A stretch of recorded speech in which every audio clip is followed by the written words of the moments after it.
சுவிட்சர்லாந்தில் இரவு 10 மணிக்குப் பிறகு கழிவறையில் ஃபிளஷ் செய்வது சில அடுக்குமாடி குடியிருப்புகளில் மற்றவர்களுக்கு இடையூறாக கருதப்பட்டு தவிர்க்கப்படுகிறது.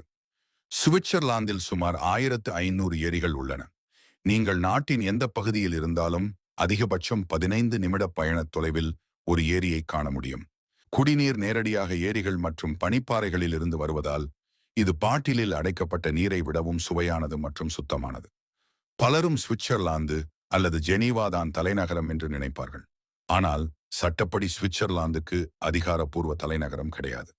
இருப்பினும் பெர்ன் நகரம் நடைமுறையில் தலைநகராக செயல்படுகிறது.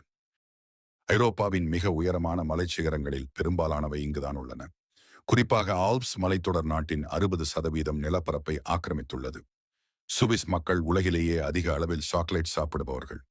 ஒரு சுவிஸ் குடிமகன் சராசரியாக ஆண்டுக்கு சுமார் 9 முதல் 11 கிலோ சாக்லேட் சாப்பிடுகிறார். உலகத்தரம் வாய்ந்த மில்க் சாக்லேட் முதலில் இங்குதான் கண்டுபிடிக்கப்பட்டது.